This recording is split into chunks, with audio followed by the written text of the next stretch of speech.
हिंदू धर्म में पत्नी को पति की वामांगी कहा गया है, यानी कि पति के शरीर का बायां हिस्सा। इसके अलावा पत्नी को पति की अर्धांगिनी भी कहा जाता है, जिसका अर्थ है पति के शरीर का आधा अंग होती है।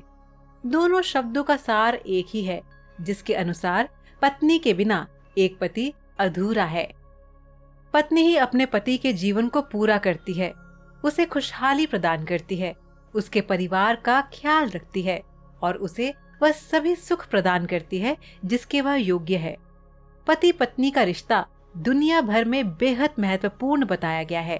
चाहे सोसाइटी कैसी भी हो, लोग कितने ही मॉडर्न क्यों ना हो जाएं, लेकिन पति पत्नी के रिश्ते का रूप वही रहता है, प्यार और आपसी समझ से बना हुआ। हिंदू धर्म के प्रसिद्ध ग्रंथ महाभारत में भी पति पत्नी के महत्वपूर्ण रिश्ते के बारे में काफी कुछ कहा गया है। भीष्म पितामह ने कहा था कि पत्नी को सदैव प्रसन्न रखना चाहिए, क्योंकि उसी से वंश की वृद्धि होती है। वह घर की लक्ष्मी है और यदि लक्ष्मी प्रसन्न होगी तभी घर में खुशियां आएंगी। इसके अलावा भी अनेक धार्मिक ग्रंथों में पत्नी के गुण व अवगुणों के बारे में विस्तार पूर्वक बताया गया है। दर्शकों, आज हम आपको विष्णु पुराण, जिसे लोक प्रचलित भाषा में गरुड़ पुराण भी कहा गया है, उसमें दिए गए पत्नी के कुछ गुणों के बारे में जो वर्णन किया गया है उसे बताने जा रहे हैं। आइए जानते हैं। स्वागत है दोस्तों आपका हमारे चैनल समय चक्र में। गुणी पत्नी के लक्षण। गरुड़ पुराण में पत्नी के जिन गुणों के बारे में बताया गया है, उसके अनुसार जिस व्यक्ति की पत्नी में ये गुण हो, उसे स्वयं को देवराज इंद्र यानी भाग्यशाली समझना चाहिए। कहते हैं कि पत्नी के सुख के मामले में देवराज इंद्र अति भाग्यशाली थे, इसीलिए गरुड़ पुराण के तथ्य यही कहते हैं।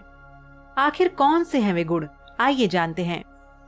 गरुड़ पुराण में पत्नी के गुणों को समझाती एक पंक्ति मिलती है जो इस प्रकार है। सा भार्या या गृह दक्षा, सा भार्या या प्रियंवदा, सा भार्या या पति प्राणा, सा भार्या या पतिव्रता। अर्थात जो पत्नी गृह कार्य में दक्ष है, जो प्रियवादिनी है, जिसके पति ही प्राण है और जो पति परायणा है, वास्तव में वही पत्नी है। गृह कार्य में दक्ष। गृह कार्य में दक्ष से तात्पर्य ये है कि वह पत्नी जो घर के काम काज संभालने वाली हो, घर के सदस्यों का आदर सम्मान करती हो, बड़े से लेकर छोटों का भी ख्याल रखती हो। जो पत्नी घर के सभी कार्य जैसे भोजन बनाना, साफ सफाई का ध्यान रखना, घर को सजाना, घर का ध्यान रखना, इन सभी कार्यों में निपुण हो, वह एक गुणी पत्नी कहलाती है। इसके अलावा बच्चों की जिम्मेदारी ठीक से निभाना, घर आए अतिथियों का मान सम्मान करना, कम संसाधनों में भी गृहस्थी को अच्छे से चलाने वाली पत्नी गरुड़ पुराण के अनुसार गुणी कहलाती है। ऐसी पत्नी हमेशा ही अपने पति की प्रिय होती है। प्रियवादिनी। प्रियवादिनी से तात्पर्य है मीठा बोलने वाली पत्नी। आज के जमाने में जहाँ स्वतंत्र स्वभाव और तेज तरार बोलने वाली पत्नियां भी हैं, जो नहीं जानती कि किस समय किससे कैसी बात करनी है। संयमित भाषा में बात करने वाली।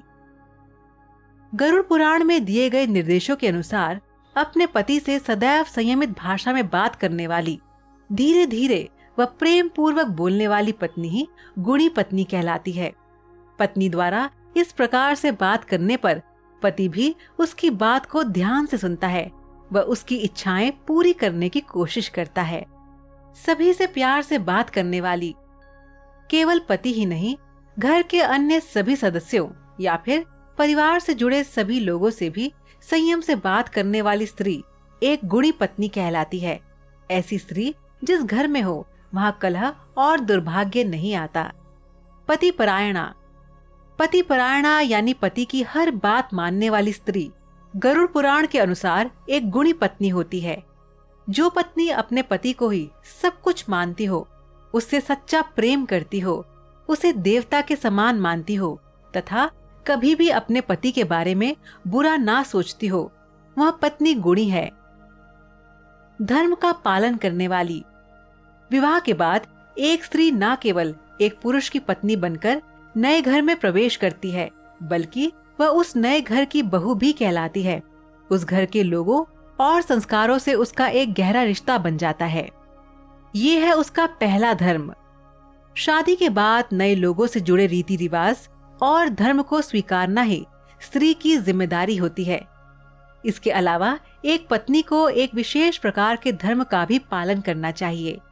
विवाह के पश्चात उसका सबसे पहला धर्म होता है कि वह अपने पति व परिवार के हित में सोचे। वह ऐसा कोई काम ना करे जिससे पति या परिवार का अहित हो। पति की प्रिय होती है ऐसी पत्नी। गरुड़ पुराण के अनुसार जो पत्नी प्रतिदिन स्नान कर पति के लिए सचती संवरती है, कम खाती है, कम बोलती है तथा सभी मंगल चिन्हों से युक्त है, जो निरंतर अपने धर्म का पालन करती है तथा अपने पति का प्रिय करती है, उसे ही सच्चे अर्थों में पत्नी मानना चाहिए। और जिस व्यक्ति की पत्नी में ये सभी गुण हो, वह पुरुष सबसे ज्यादा भाग्यशाली होता है।